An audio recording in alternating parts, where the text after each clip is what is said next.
I should Guys, keep I'm that. Greg. I'm Greg Swirzavasti with Deepest Dream. Pleasure to meet both of you. Nice to meet you.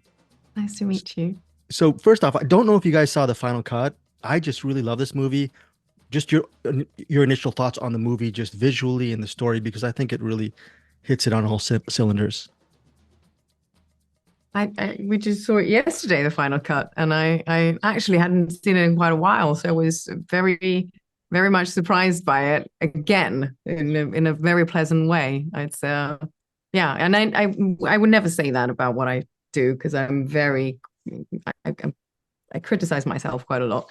But this movie, yeah, I enjoyed it. I enjoyed it as a spectator. Yeah, on the set, the director, the crew, they often have monitors. They can play back scenes or watch scenes, and a lot of actors like to go and watch their playback, watch the things.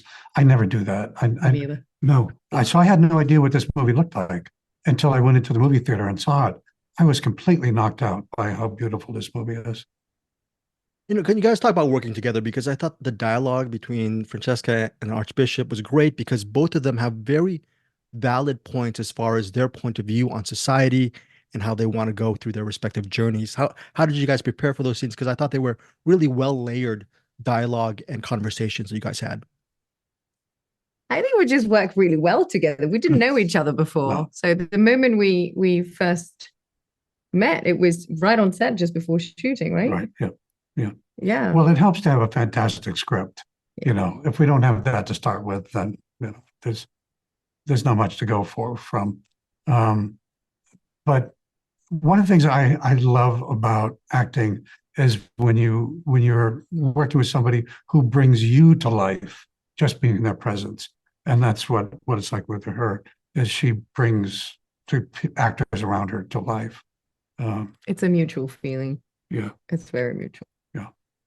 On that feeling, I saw this movie with my mother last night. She was really weeping at the end, wondering if you guys have had the chance to see this movie with a packed house or with people, your loved ones, and if so, what were some of their reactions? Yes, actually, my brothers were there last night. One of them had seen it twice already, so and he was still moved by it. So yeah, it's a great feeling when people enjoy it. Some stood up as well. And oh yeah, a lot of people. Very emotional. Yeah, yeah. And you never know what's going to happen. I saw it in Philadelphia. Eustace Wolvington, who is the man who's behind all of this, is from Philadelphia, and I lived there. And I saw a big screening there for the first time. It was kind of horrifying seeing myself, but getting past that. And just seeing the movie and seeing the response that people had to it. And my wife came to the second screening of it, and she was blown away. You just never know what's going to. Well, you do all the work, and you don't know until you get there. And this is wonderful.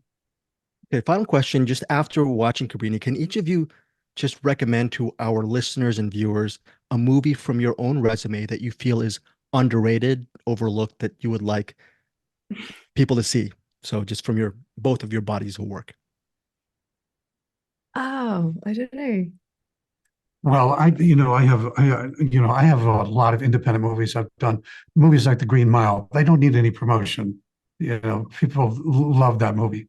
But there are definitely movies that I've done that deserved. I did an early movie with Ryan Gosling called The Slaughter Roll when he was 19 years old, about six-man football in Montana. It's a beautiful movie. The two movies with Sean Penn, Crossing Guard and Indian Runner, beautiful movies.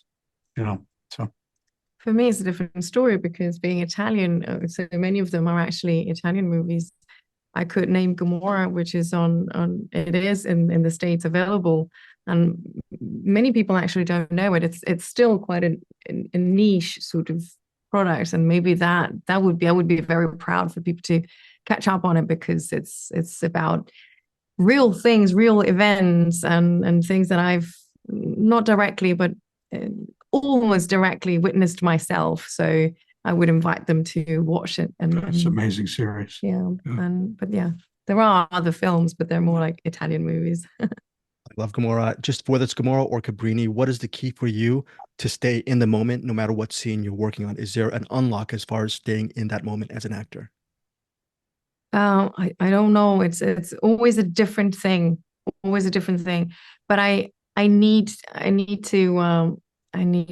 in order for me to be focused, I need to get along with the people I work with normally. That's a key ingredient for me. If I don't, then I have to really work hard to isolate myself. So far, I've been really lucky, I have to say. Thank you guys so much for your time, and I really love Cabrini. Thank you very much.